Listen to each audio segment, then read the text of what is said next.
Hellings. Susan, would you come up with me while we read your citation? Class of 1977.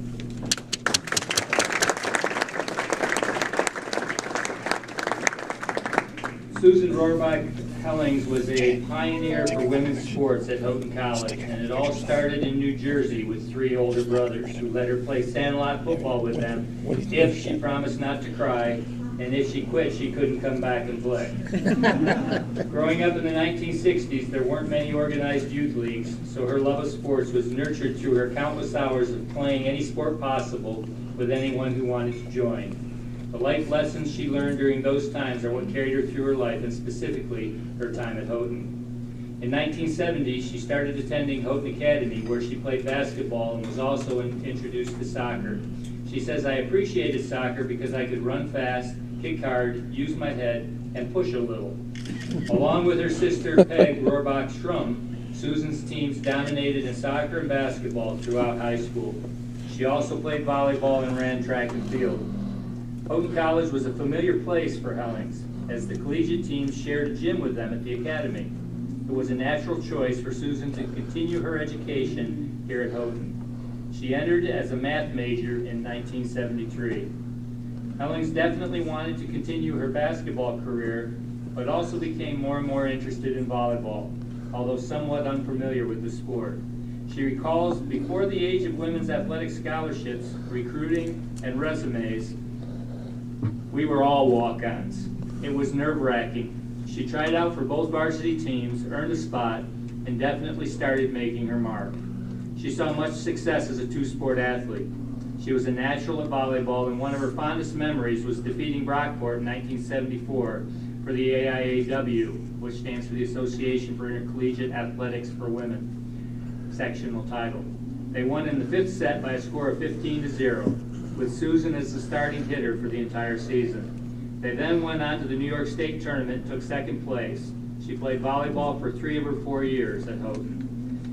Basketball was another love of Susan's. Some of her best memories of her college years were playing pickup basketball games almost every single weekday with her friends. She says those times were when our tensions were relieved and our friendships cemented. Some of her personal highlights from basketball included beating Syracuse University in their house 72-70, grabbing 26 rebounds in one game, and participating in the ENC, Eastern Nazarene College tournament, her senior year, which was a precursor to the NCCAA tournament we know now. The Christian colleges of the East gathered for a postseason basketball tournament, and in 1977, Hellings and her team claimed first place, and she received MVP honors. Title IX passed during her college years, which meant a new award was introduced at the athletic banquet. One was equivalent to the men's award. As a result, Susan was the first woman to receive a women's athletic financial award in Houghton College history. As a senior, she also received the Senate Excellence Award for female college athletes.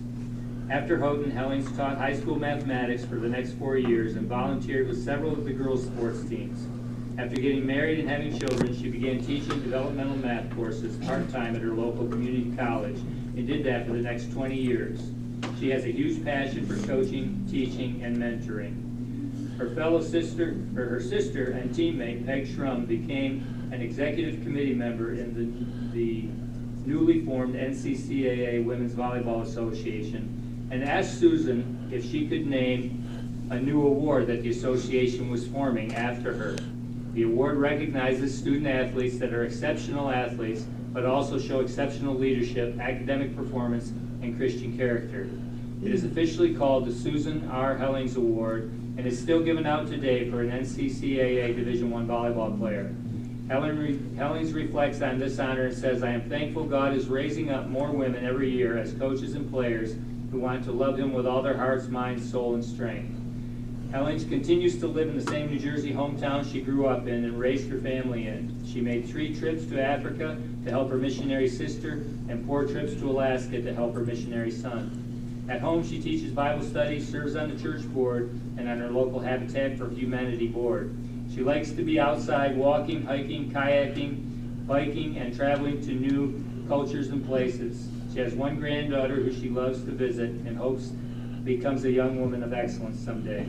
We are privileged to welcome Sue Hellings into the Hall of Honor as a pioneer in the early days of Houghton women's intercollegiate athletics and a godly servant who has made her mark beyond the walls of Houghton College. The plaque we present to Sue tonight reads, Houghton College Hall of Honor recognizes Susan Rohrbach Hellings, 77, as an outstanding student athlete in volleyball and basketball, 1973 to 1977, presented April 28, 2016, in recognition of your contributions to Houghton College through excellence in athletics and your continued contributions to God's kingdom as a servant leader.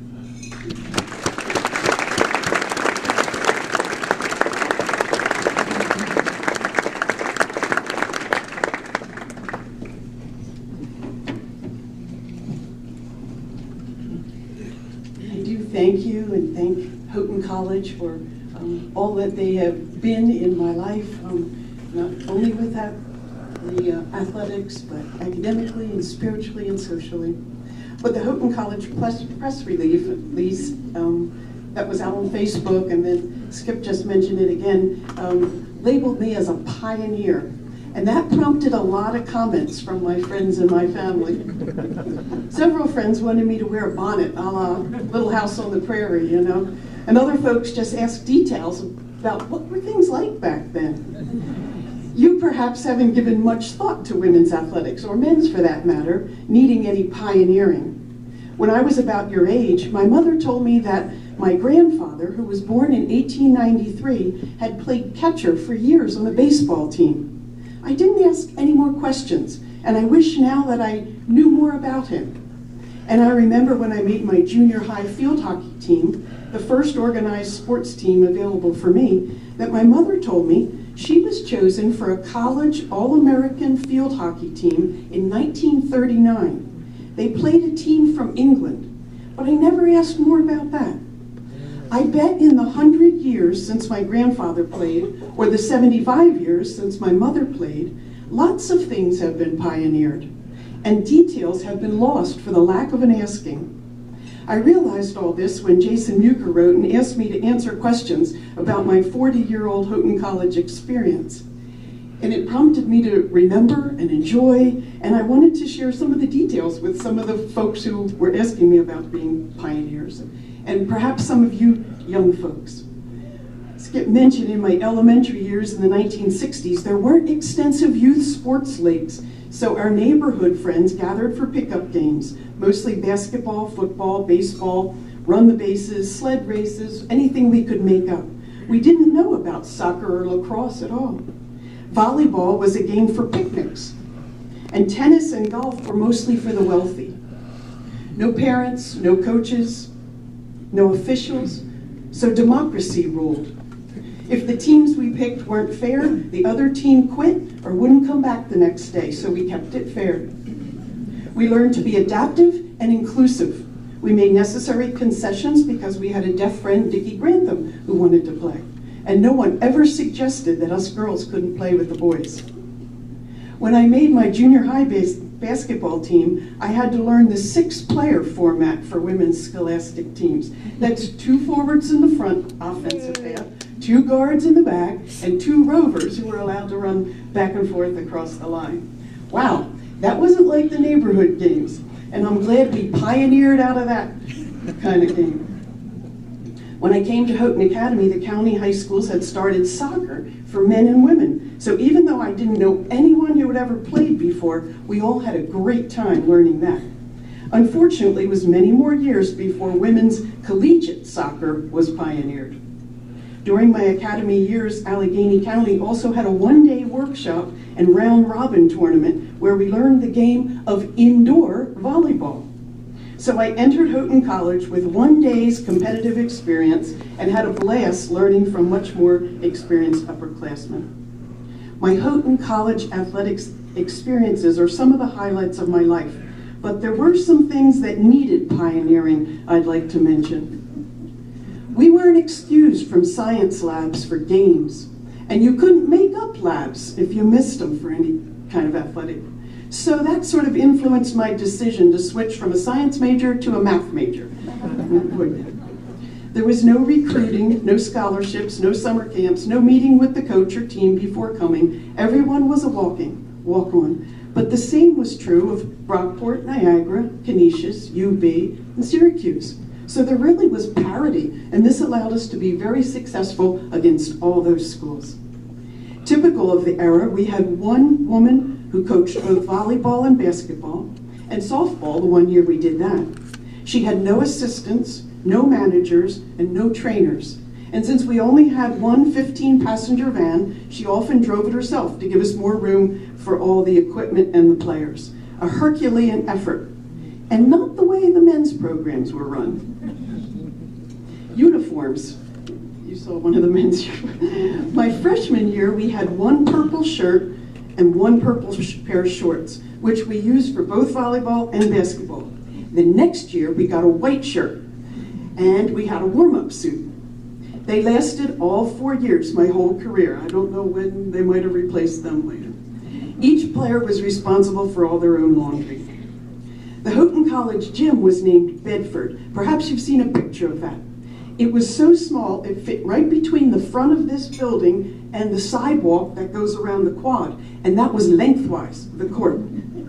On most weekdays, the athlete friends that I was sitting with at lunch would survey who was available that afternoon at an agreed-on time between class, lab, and homework, and we played a hard-fought, sweaty hour of 3-on-3 or 4-on-4, and that's where our tensions were relieved and our friendships cemented. Our team sometimes practiced there, but we were fortunate enough to use the Houghton Academy gym for both men's and women's intercollegiate games. I don't know if you've been up there, but it's not anything like the beautiful facilities that you have now. Yes, it was during my college days that Title IX was passed, and we all wondered aloud, what kind of changes would occur? From 40 years later, I think the answer to that is quite clear. However, I leave to your judgment which aspects of the evolution of both men's and women's athletics have been for the better and which not necessarily so. And I leave you with this challenge. Ask your parents and your grandparents about their histories and record your own experiences for future conversations.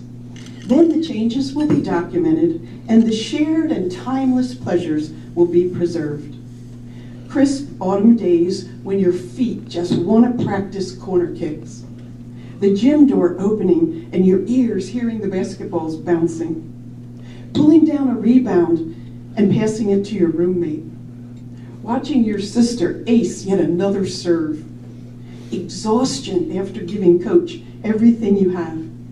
And gratitude to God for the health and the opportunity to play at Houghton College.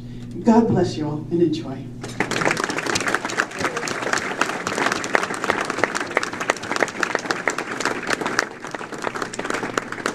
I'm going to have you wait just a minute to come back here. Real quickly, before she sits down, we have another presentation to make. You heard the name Peg Furbach-Strum mentioned. Peg was another stellar athlete in Houghton's history, and in fact is a 1998 inductee into the Hall of Honor. Unfortunately, due to her service on the mission field at the time, Peg was unable to join us for her induction ceremony. So tonight we are pleased to have Peg with us, and we would like to invite her up to the stage to receive her Hall of Honor plaque with her sisters.